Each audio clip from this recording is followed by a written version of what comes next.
So, welcome everyone. I'm Hans Christian Pearson. I work as the head of commercial here at Arratech, and I just want to welcome everyone to this live session today.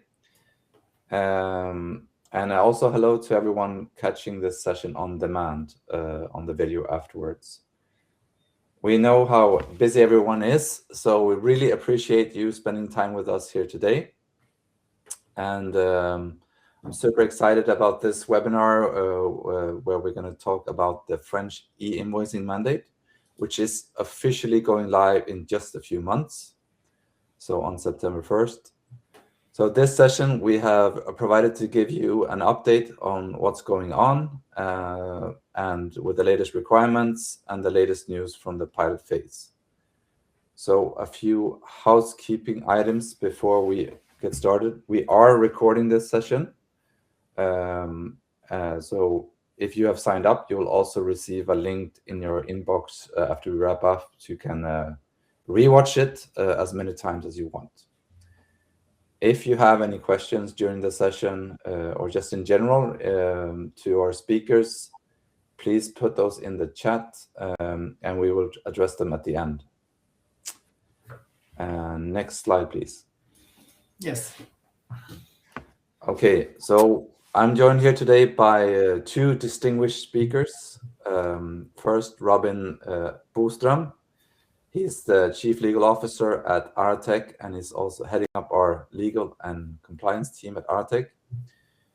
And Robin will provide a brief overview of Arratech and what we're doing in France to support software vendors and ERP service providers looking for a compliant e-invoicing infrastructure. Secondly, we have Thibault Samson from the eInvoicing Hub with us.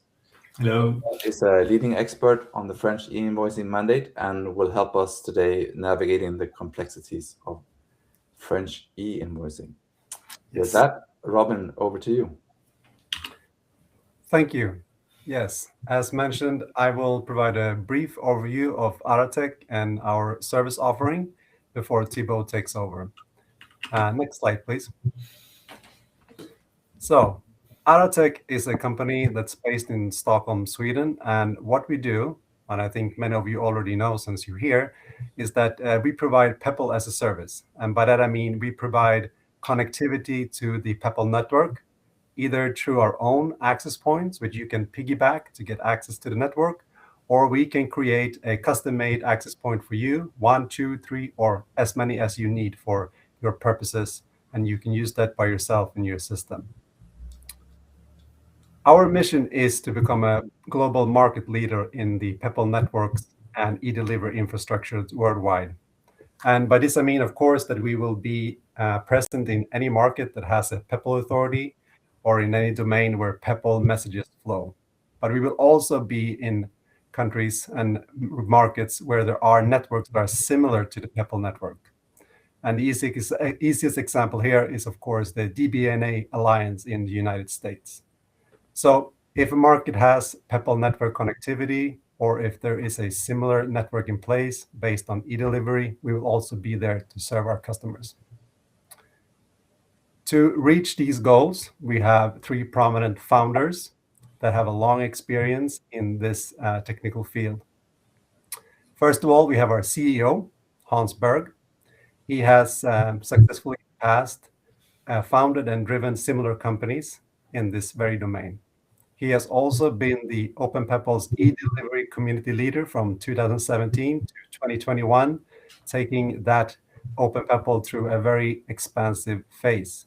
And he is currently a service provider representative on Open Peppol's management committee, which is the highest elective decision-making body in Open Peppol. So he has very good insights into Open Peppol's day-to-day operations. Secondly, we have Søren Petersen, and one interesting story of his, and there are many, is that he spearheaded the project which set the very first access point operational to access the Peppol network back in 2011 when he worked for the Swedish government. At this time, he was also the chair of the OpenPepple's post-award community. Last, but of course not least, we have the chairman of the board, Bengt Nilsson, a very prominent figure in the e-invoicing, or I would say the greater e-invoicing community. He has founded or financed and led many successful companies. One worth mentioning is, of course, Pagero, which he took from a startup to a high-profile buyout in 2024 to Thomson Reuters. He is also currently serving as the vice chairman of GIENA, the Global Exchange Network Association. So as you see, we have very prominent and well-connected founders leading our mission to serve our customers. Thank you. Next slide. So our offering, what is Arratech offering? We started, of course, with the blank page, but lots of experience from this domain. So we have no legacy systems. There's no patchwork of system updates, things to keep alive that will make integration with us complex. We started with a blank page and just poured our founders' experience onto this. And with this, we created an APIs first architecture with one single unified API that governs everything that you need from us. Everything from sending, receiving, monitoring transaction, validating documents, and managing your participants in the SMP. It's all there in one API. Besides the API, we also have a user interface, and we call it Arratech Connect. This is built to help you with the onboarding and activating of the API. And this process is done by self-onboarding, and we don't do this to save man-hours on our side. We do it because it is that easy. You don't really need our help. You can connect to us if you have the experience, and depending on your setup, in hours or at least in days. That's how easy it is. Of course, if you run into any unexpected problems, we will be there to support you. But the intention is that it's that simple that you can do it yourself. For some users, after the initial onboarding is complete, this will be the last time you see Arratech Connect because you don't need it. The API will handle everything. But it is still there as a complementary quality of life tool that we might serve purposes for different parts of your personnel, and we improve it and we give it different types of functions that you can use. So it's there as a complement, but everything, should you want to, can be handled by the API. All our services are scalable and future-proof. And by this, I mean that it's very easy for us to grow alongside with you. Should your volumes rise and explode and become much larger than they are now, we can easily scale the transaction volumes in our systems and accommodate any fluctuations in your volumes. And you will never run into any bottlenecks if you partner up with us. We also make sure that our service and all our documents are up to speed for any certification or accreditation schema in the markets in which we operate. So you can always rely on that we are up to date with our compliance. As I mentioned briefly initially, our services come in either a shared label or a white label format. With the shared label, you will piggyback on our access points to gain access to the Peppol network and send messages through it. And you will use our certificate to open up the network. If you choose for a white label alternative, you will have more responsibility yourself, and you will have to become a service provider that's certified with OpenPeppol at least, or also accredited in the different domains in which you want to serve. And after you've done this, we will take your certificate, your key to the network, insert it into our services, and we'll serve you that way. And we'll handle the transport. But you will have to be certified, accredited in any domain that you need to operate in. So the shared label is the fast and easy way to access the market, while the white label will retain more control on your part, and we will handle more of the functional side of things. Next slide, please. Here we go. Arratech is both ISO 27001 and ISO 301 certified. The ISO 20001 was something that we realized immediately that we needed and started applying for as soon as the company was started. because this is something that's growing in popularity with PEPL authorities around the world demanding this to become locally accredited. And of course, this is a requirement for the topic of today, the French mandate. You need to have this. So this was of course, something we needed immediately. And something that's not so well known, maybe in this greater community, is that OpenPEPL is currently discussing to make sure this is a mandate for every single service provider connected to OpenPEPL network, regardless of what any local PEPL authority might say. So if you're not currently serving a market demanding ISO 27001, you will probably not be able to escape this by summer next year. And let me tell you from experience, it's no easy feat to acquire a 27001 certificate. We are a small and nimble team, and we still had to work a lot to make this happen. If you're listening, if you're representing a larger organization that have operations in many different countries, subsidiaries, etc., and many people on payroll, this will be a whole different journey for you. And if this task should prove to be something that you might not take on right now, you could avoid this by signing up with Arratech, for example, and we will make sure that you can fill out these requirements regardless with the help of us. Then secondly, we have ISO 22301, the business continuity management. This is something that's not as common as ISO 27000 when it comes to PEPL authority requirements, but it still exists in a few cases. But we think it will be more prevalent. But regardless, we want to be proactive. And we want to make sure that our customer can feel safe, that our services will stay online and operational, and they will serve their customers 24/7. So we got this regardless. Next slide, please. A little more specifically for France, Arratech is currently in the middle of applying to become a platform Agréées. We will likely send in our application this very week if everything goes according to plan. And then we'll just wait for the processing time and to get our final decision approval. Our plan is to be ready by the 1st of July, 2026 or sooner. And much here depends on what the processing time of the French government is. Because, of course, while the French government looks at our application, we are still speeding ahead and building our own technical infrastructure. And with the readiness date of the 1st July 2026, we will have a good 2 months to onboard any customers that want to sign up with us to handle the French mandate. And as mentioned earlier, our services come in 2 different packages, either the shared label or the white label. With the shared service, yes, you can go online as soon as we are a platform Agréées, and we will handle transport for you. You will have to provide us with the necessary payloads for us to transport. So you still have to have knowledge about the French mandate and how the system works. We will only handle the transport layer for you. Same goes for the white label solution, of course, but here you will also have to yourself apply to become a platform Agréées.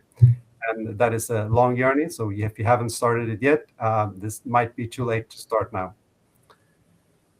Secnum Cloud approved cloud provider is something that we will have. We will go with that, as that is one of the 2 ways to meet the requirements of the French government, and we have opted for that. And we have a supplier that we are partnering up with, and it's part of our process ahead.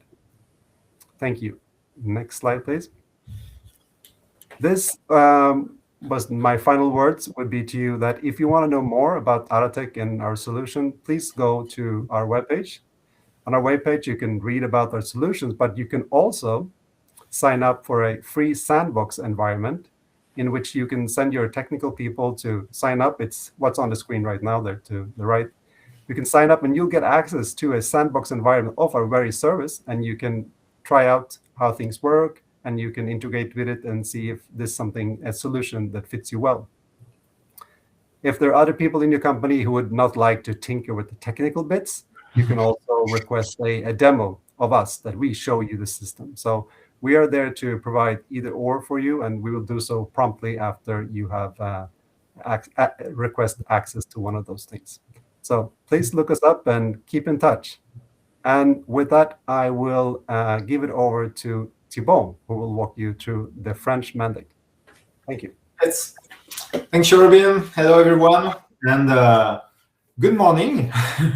Because I wanted to thank you for being there on the Monday morning to talk about the French invoicing mandate. So I am Thibault Samson. I am the co-founder of the Invoicing Hub. The Invoicing Hub is a news website about e-invoicing.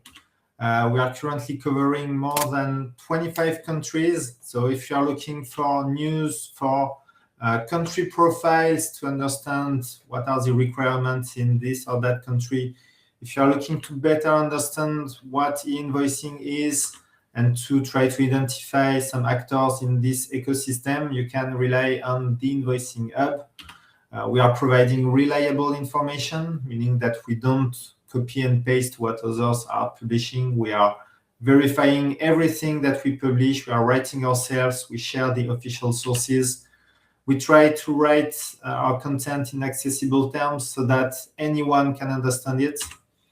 We are neutral. We are independent. We do not have anything to sell to you. And everything that we publish is free of charge. So if you're looking for reliable information about invoicing, you can visit the Invoicing Hub, and we will be happy to provide you with all this information. On my side, I've been working in the invoicing space for more than 10 years. Aside from being the co-founder of the Invoicing Hub, I'm also a consultant and a trainer, either for private businesses who are looking to implement invoicing or for service providers that are looking for information on specific markets because it's complicated to follow up news in all those countries. So today I will talk to you about the French e-invoicing mandate. If anything is not clear, do not hesitate to ask your questions. We will answer those at the end of the webinar.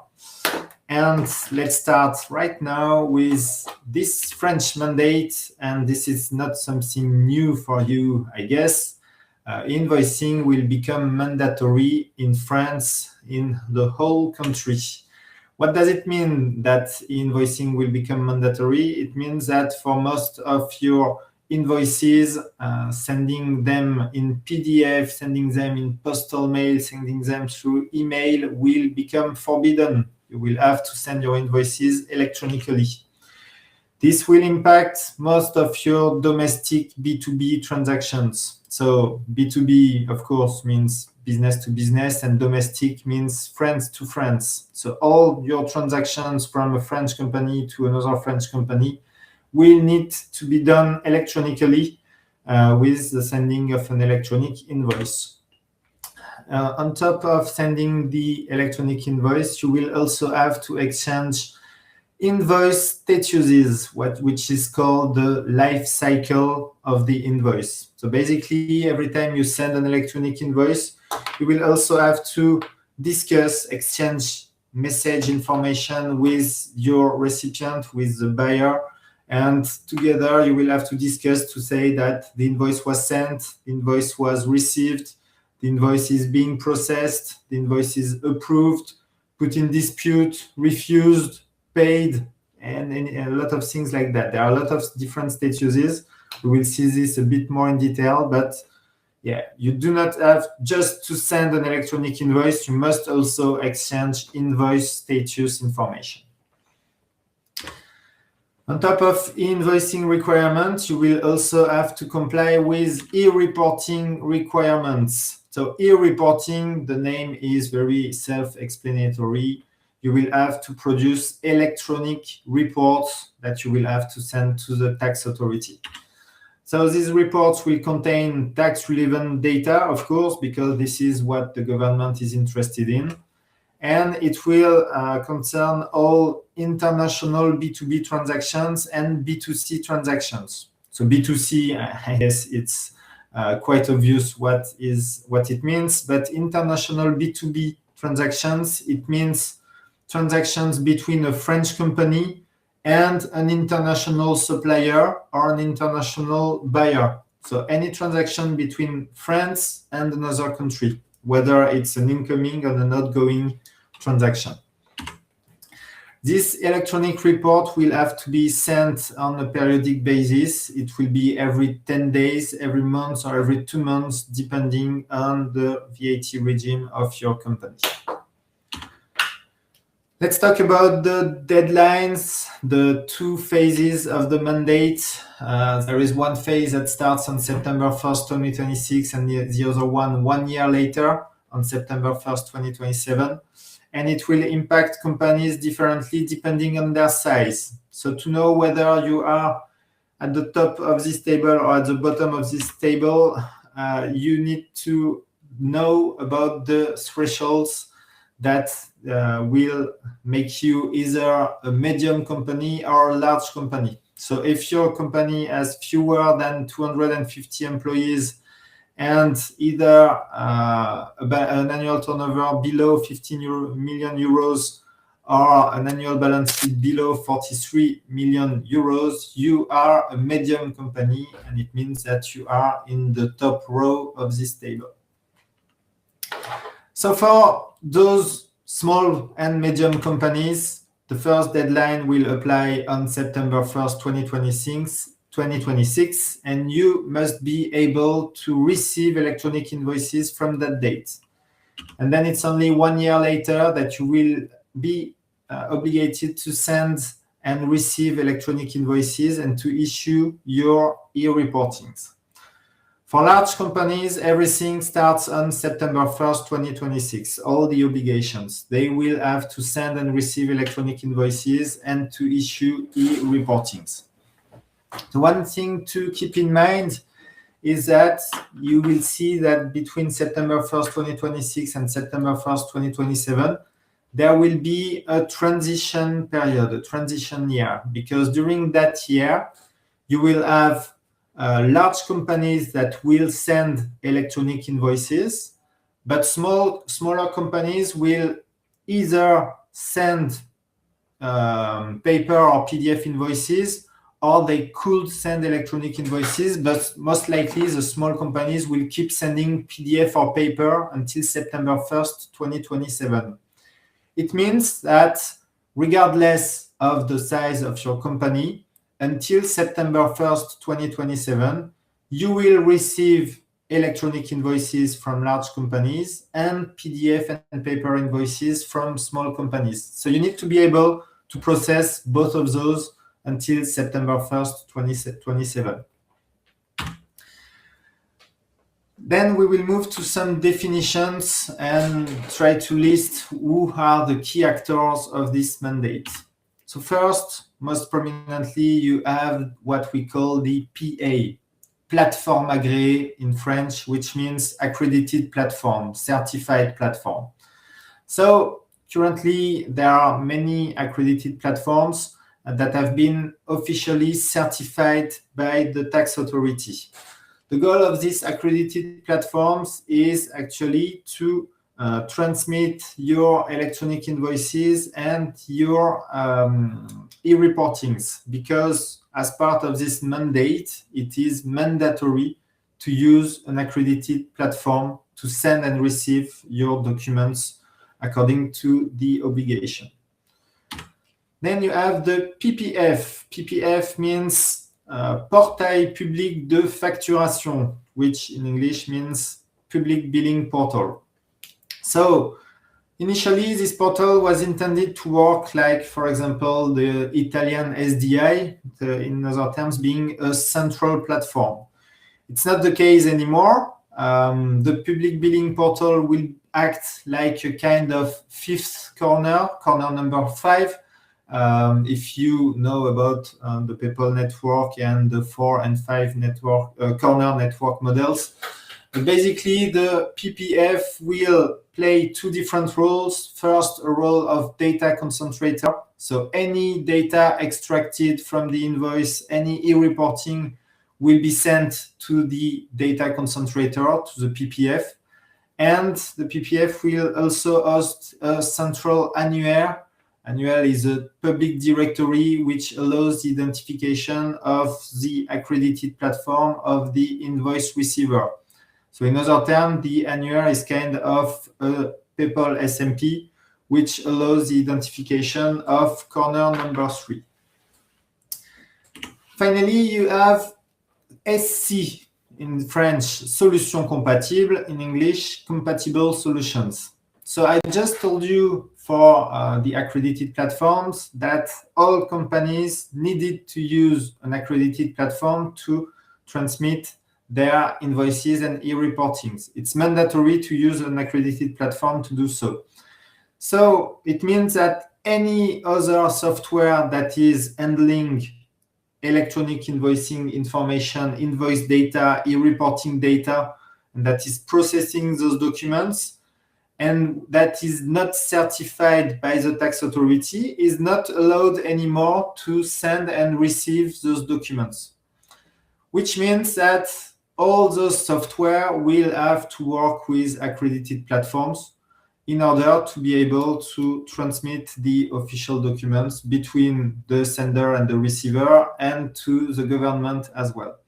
So basically any ERP, any archiving solution, any cash management solution, etc., that is handling invoicing data and that is not certified by the government will have to work with an accredited platform to be allowed to exchange this data. Let's give a quick look at the schema of this mandate so that you better understand how all of this works. So on the left, you have the supplier, which in people literature is called the corner 1. And on the right, you have the buyer who will receive the invoice, which is identified as the corner 4. So currently, at the moment, we are in March 2026. You could draw a direct line that goes from corner 1 to corner 4 as the supplier currently is allowed to directly send an invoice to the buyer.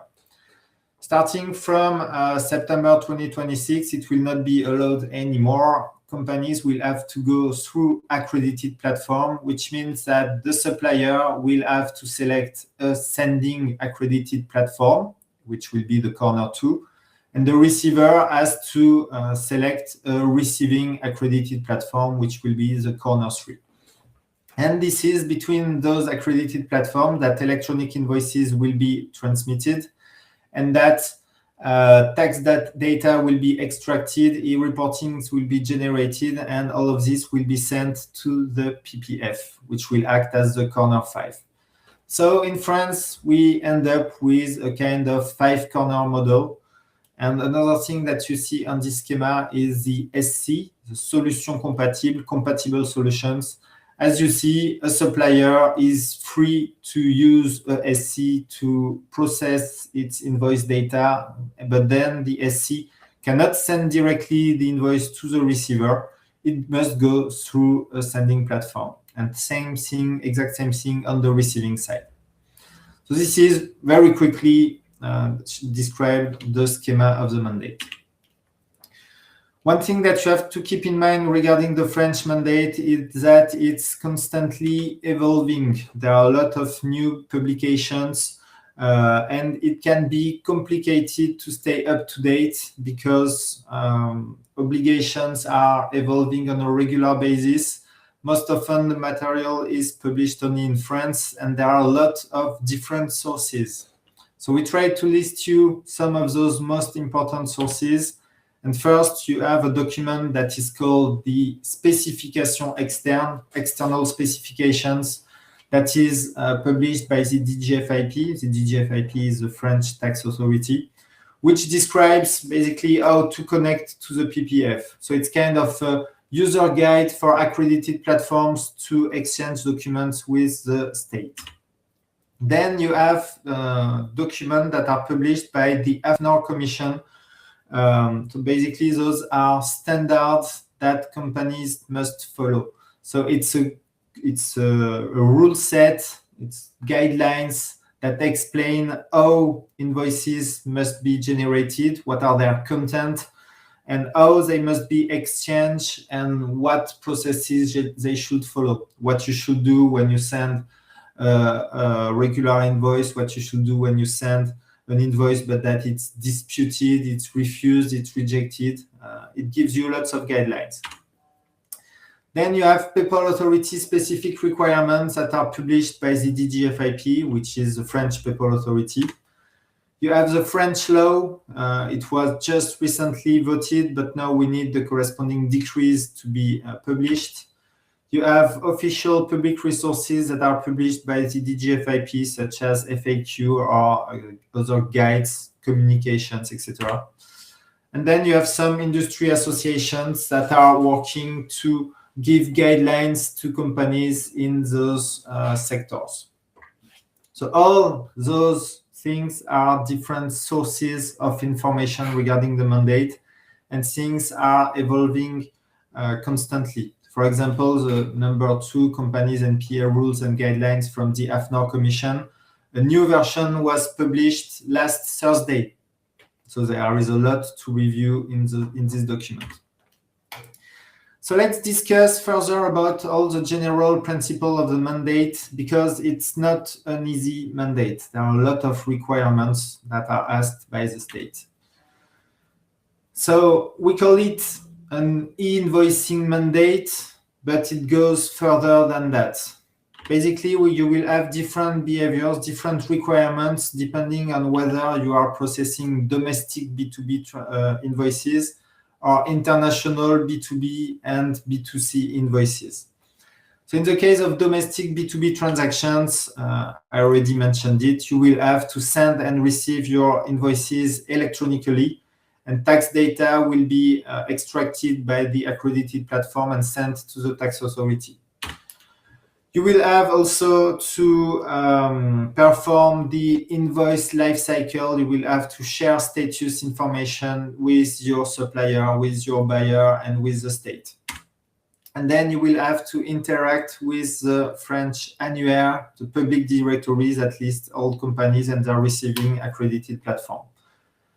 On the other hand, for international B2B and B2C transactions, you will have to perform the eReporting. So as I said, you will have to periodically send tax data to the tax authority. So I'm saying it again, but it's important. We call it the French e-invoicing mandate. It's more than just invoicing. It's e-invoicing, it's lifecycle, it's Annuaire, it's eReporting, and there are even more topics to be covered. So very quickly, let's talk about what invoicing is. Oh, excuse me. So it's very straightforward. You will have to send electronic invoices, and there will be a dual transmission. So this action will be done by the accredited platform. The accredited platform will send the electronic invoice to the buyer and will extract relevant tax data that will be sent to the tax authority. Invoices must be exchanged in any of the 3 mandatory formats, which are UBL, CII, or Factur-X. Factur-X is a hybrid PDF, which means that you have a PDF with a readable version of the invoice, and inside the PDF there is an attachment, and this attachment is an electronic invoice. It's an XML file. It's more specifically a CII electronic invoice. So the Factur-X is a PDF that contains an electronic CII invoice. It's exactly the same thing as Zugford for the people that know Germany a bit, and it's exactly the same thing. It's an hybrid PDF. Also, there are 2 different profiles to those formats. There is a standard profile that corresponds to the European norm, and there is an extended profile that contains a lot of additional fields, which are optional, that allow to add more information to the invoices. And so just so that you know, the invoices must be sent through the PayPal network in this mandate. And this is why the Arratech solution is that relevant. This is because everything goes through the PayPal network. Then you have the invoice lifecycle. So it will be a schema, maybe complex. I will try to describe it. But basically, in this schema, on the top, you will have the actions that must be performed by the supplier. So everything in the gray area. And on the bottom, the actions that will have to be performed by the customer, so in the white area. So this is what the invoice lifecycle looks like. This really describes, as the name says, the life cycle of an invoice. What happens to an invoice throughout its life? So first, the supplier gives this invoice to his accredited platform. So basically, the corner 1 gives the invoice to corner 2. What happens starting from this point? The status of the invoice changes and becomes 200 submitted. The invoice was submitted to the sending platform. Then the sending platform will send it to the receiver. So the status of the invoice will become 201, sent by the platform. Then you see it goes into the white area, meaning that now everything will happen on the customer side. The customer receives the invoice on its accredited platform. The status becomes 202. Then if there is a problem to this invoice, if there is an issue, the invoice is incorrect or whatever, it can be rejected, which is a status 213. It's a technical rejection. But if everything goes well, the invoice becomes made available, 203. And then the invoice really falls into the customer's hand and probably into the hands of an accountant, which will have the choice, many different choices regarding what to do with this invoice. The accountant can approve the invoice, partially approve it, put it in dispute, suspend it, or even refuse it. If the invoice is suspended, the supplier has the ability to answer with another status, which is a status 209, completed. So if the invoice is approved, then the customer can let the supplier know that the payment was sent, and later the supplier can let the customer know that the payment was received. So all of this is logical, it makes sense. It does not always match what you are doing in your companies or what your customers are doing in their companies. But all of this is logical, and this is the life cycle that is implemented in France. And you can notice that some of those are blue and others are white. The blue statuses are mandatory. So whatever you think about this invoice lifecycle, at least the 4 mandatory ones, you will have to manage those, which means that you may have to change your processes internally. And then if you want, you can support the optional ones as well. And for clarification, all the statuses, when I say the status of the invoice changes to 200, 201, 202, what really happens is that an XML file in CDAR format is sent by the supplier to the customer or from the customer to the supplier. So this is what the invoice lifecycle is about.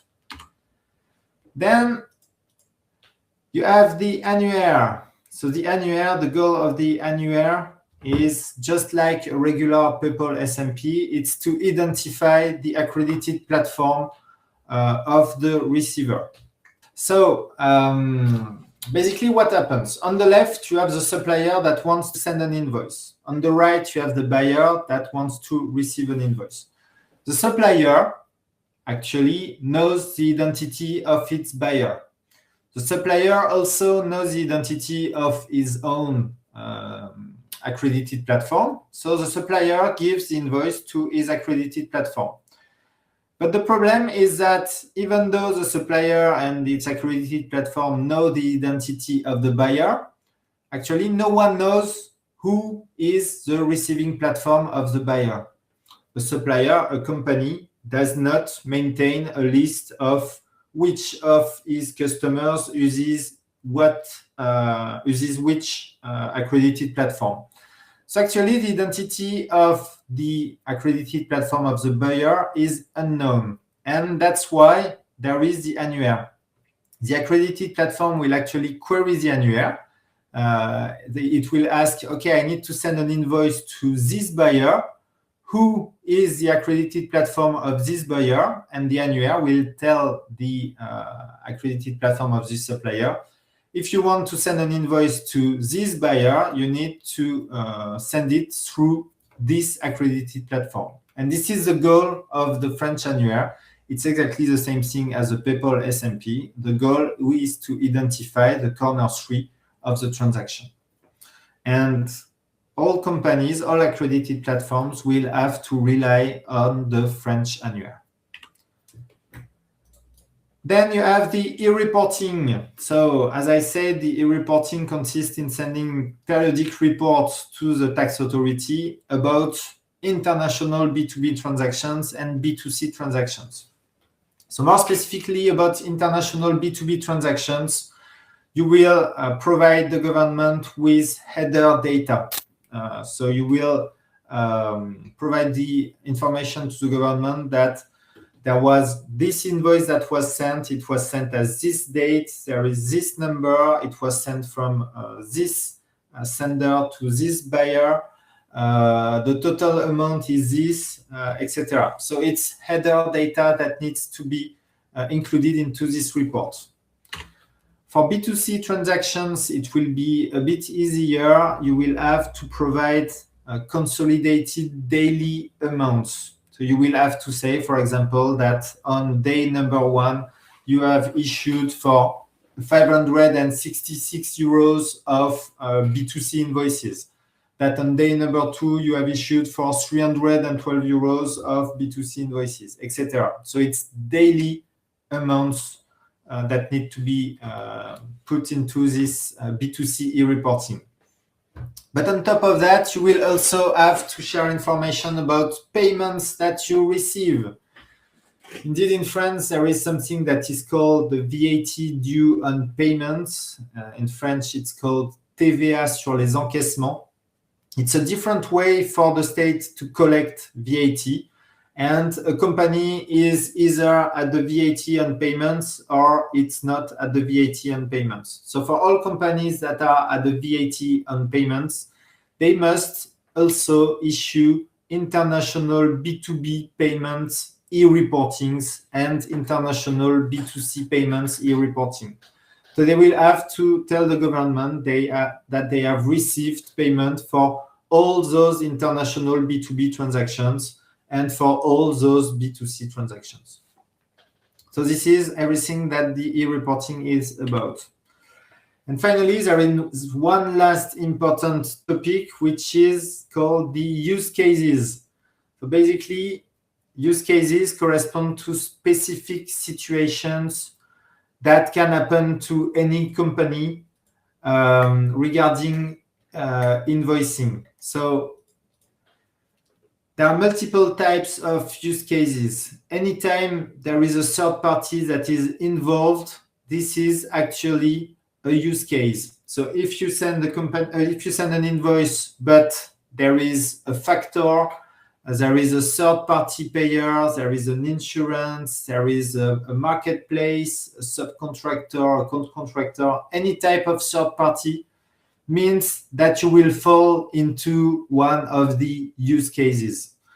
Another example, excuse me, I'm checking something. Yeah. Also, anytime that you need to add some specific data into the invoice, it will correspond to the use case. So a bit earlier, I mentioned to you that in the invoicing formats, there are two profiles, the standard one and the extended one. Anytime you need to put data into the extended format, into the extended profile, means that you will fall into one of the use cases. So to give a very simple example, in the European norm, when you issue an invoice, it can refer to only one purchase order and one delivery note. If in the B2B case, you want to issue an invoice that must refer to multiple purchase orders or multiple delivery notes, actually it's not possible with the standard profile, with the European norm profile. you need to use the extended profile to specify references to different purchase orders and delivery notes at the line item level. So it means that you require additional fields, and this corresponds to a use case. This one, the one that is described to you, is the use case number 1. And then you have some specific VAT clauses, some specific situations that may require to refer to a use case.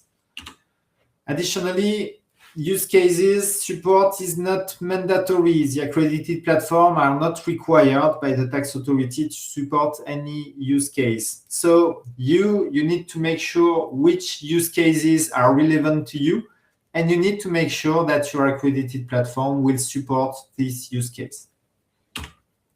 And currently, we have 44 use cases that have been described. There will be more, but and there are 44 different use cases, and your company will definitely be impacted by some of those. So, for example, deposit invoices are a use case. Anytime you issue an invoice that will correspond to expenses, it will depend on the use case, because when you must do an expense, you are a collaborator of a company, you go to a shop and you want to get reimbursed by your company. Well, your company will need an invoice at the name of the company. So the shop will issue an invoice at the name of your company, but you as a collaborator, you will be the one paying for that invoice because you are at the shops, you are at the counter, so you are going to pay. It means that this invoice is issued by the shop. The buyer is your company, but the payer is you. So there is a third-party payer. Third-party means use case. So you quickly see that you will depend on a use case. And there are many, many different use cases that may impact you. Insurance payments, factoring, self-billing, etc. All of those are use cases. So it's very important to study all of those so that you know what impacts you. And that was it for this quick presentation of the French mandate. So I hope it was informative to you. And if you have any questions, now is a good time.